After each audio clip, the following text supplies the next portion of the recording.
Hello there. How are you doing? Welcome to today's edition of Your Weekend. How has your week been? Amazing, I'm sure. I have in the studio Williams Aggie. He's a 3D animator and, of course, from Arcos Interactive. Welcome, Williams. How are you doing? Doing very well. So, Thank how you. is the life of a visual animator these days? It's a very stressful one. Basically, you have to always keep learning, keep getting better, and curating your art to meet up with international standards, especially in Nigeria where we're still trying to grow the To get the industry animation sector, exactly yeah, to where it running. needs to be. If you look at the US, for instance, we have a multi-billion-dollar industry, and in Nigeria we have upcoming short stories, every day. Like recently, there was one release called Iwaju, and Okay, so before you get into all that, okay. please, I mean, I'm sure they saw the feature, but I want them to hear from an animator. First of all, who an animator is and what your job entails. Your kind of art, what does it entail?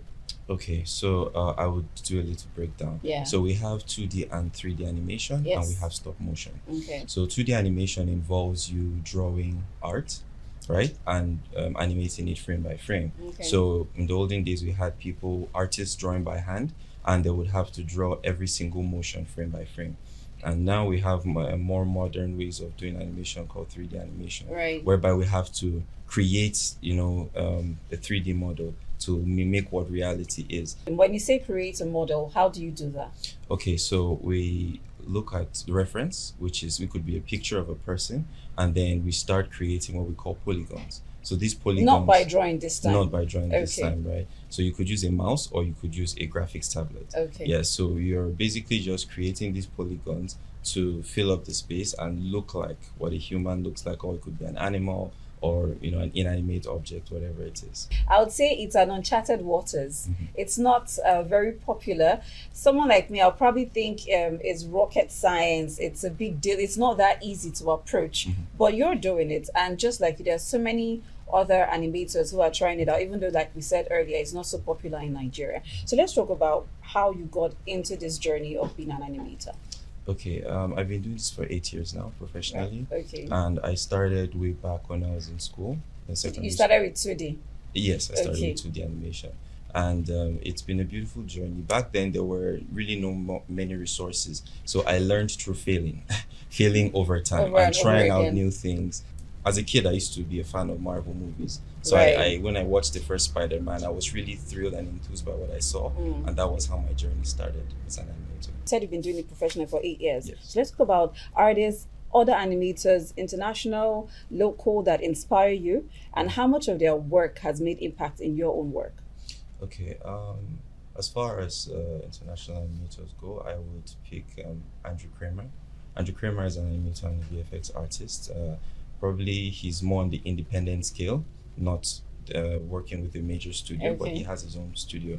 And he's someone who his work all through the years has actually inspired me. Secondly, I would pick Beeple. Beeple is an independent artist who actually has been doing animation for 13 years, right? Now, he's been animating for 13 years, and he actually had the greatest NFT sales of all time.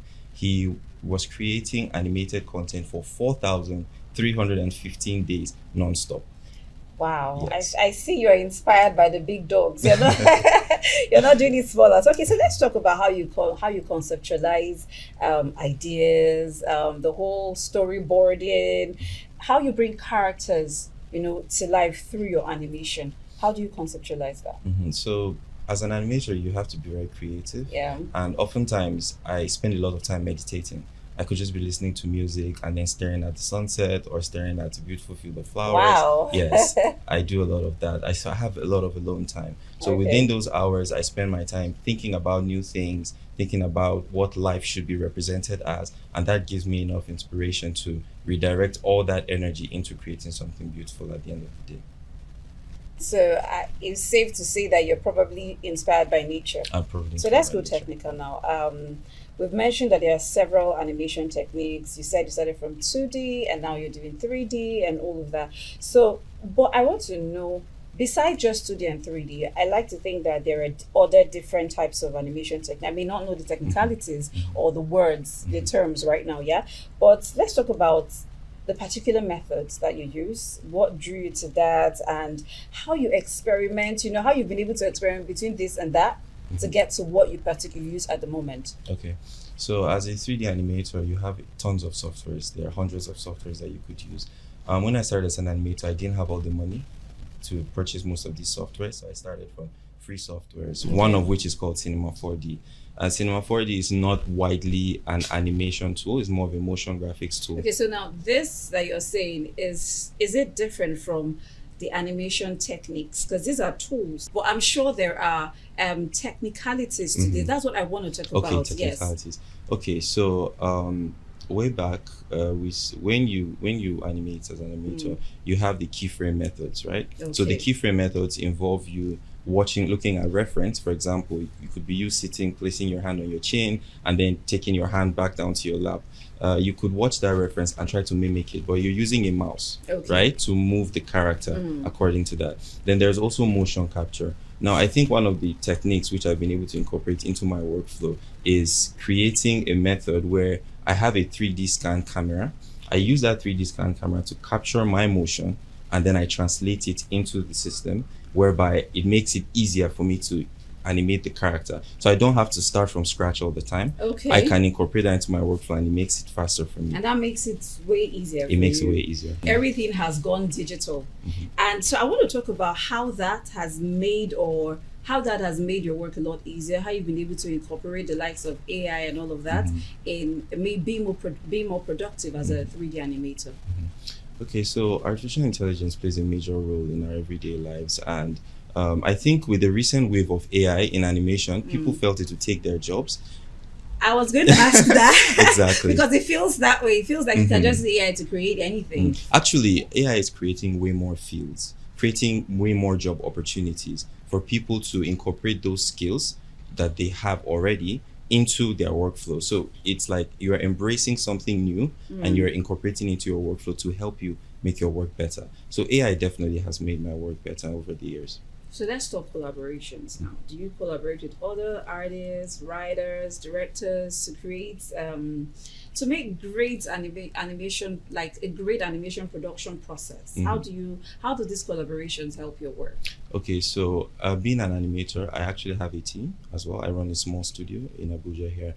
And I would say I've worked with thousands of people all over the world, because over the world? Yes, most wow, certainly. Okay. You can't do everything on your own. That's something that animation teaches you. Okay. It teaches you to rely on others, to incorporate people's, thoughts, beliefs, processes into your workflow. And, you just have this seamless, pipeline that goes through the whole studio and the work process, right? So you're constantly working with different people, and you have to collaborate a lot in order to help your work get out there and produce something good at the end of the day. Okay, every creative has to deal with some level of challenges, and yours, I like to think that your job is so much of mind work, so that I can't think of what the challenge will be except maybe thinking of ideas or how to put it. So let's talk about some of the ideas that you've had to deal with as a 3D animator. I think top of the line would be sleep. Oh, you stay up most of the night? Okay. Yeah, so you get way less hours of sleep. If you really want to be a good animator, you need to sacrifice a lot of hours. You need to put If you don't sleep, how are you able to come up with great ideas or even give your best? Okay, so here's the thing. When you brainstorm, you spend all that time putting in all the work. When you're done with a project, the best advice is never to jump into another project. Okay. You skip out a couple of weeks and you take that time to get well-earned rest. Once you get that rest, you're trying to dodge burnout, because when you're burnt out as an animator, you can't do anything. You just lose that creativity, you lose that workflow. So when you're leaving one project, it's always advisable to take enough time to rest, and then you jump back into the next project. You earlier mentioned a movie. Yeah. A Disney movie Yes. that was Nigeria, Exactly. Nigeria character. That's Iwaju. Iwaju, yes. Yeah, let's talk about that a little bit. Have you done I'm not going to ask if you've done project like that, because that seems like the biggest animation we've seen in Nigeria. Yes. So let's talk about how seeing works like that, the impact that it makes, or how that inspires you to want to do more. So projects like Iwaju, they definitely play a major role in inspiring me. I mean, when we saw the trailer at our studio, we're really excited to see something new, and we're actually working on something at the moment. And we're hoping that towards the end of this year or early next year, we would have something out as well. So seeing it was definitely a major boost for us, because we're seeing creatives like us doing something new and getting to the global stage of even Disney, So it's inspiring. That's nice. So before I let you go, let me just ask you this: what are your aspirations as an animator? Where do you see the animation industry in Nigeria going in the next few years? I think it's going to be a major boom. There's going to be a major boom. Tell me. Yeah, it's going to be a major boom. People are really working on so many things. Apart from just the animation industry, the visual effects industry is really growing in Nigeria. The gaming industry is growing in Nigeria as well. Yeah, I was going to ask you about the gaming industry too, but go ahead, finish. Okay, so these industries, they are seamlessly tied together. Okay. You can't speak of one without the other. As an animator, you transition into VFX sometimes. As a VFX artist, you transition into games development as well. I'm a generalist, so I do all three. Okay. Yes, over the years, I've been able to touch a lot of things, and I see a major boom coming to the Nigerian creative industry. And I just see that no one's sleeping; everybody's working, and they're working for the progress. It's not just about money. They're really trying to grow Nigeria, the Nigerian creative space, and I see something great coming out in a few years. Okay, so if they are working as much as you say, I'm hoping that in the next few years we'll just see them thrust the entire work at us like Definitely. immediately, because you keep saying they're working, but we're not seeing much of that. Yeah. There is very little animation, little. and then when we see that, it's nothing compared to the animation that we see from bigger industries like you mentioned earlier.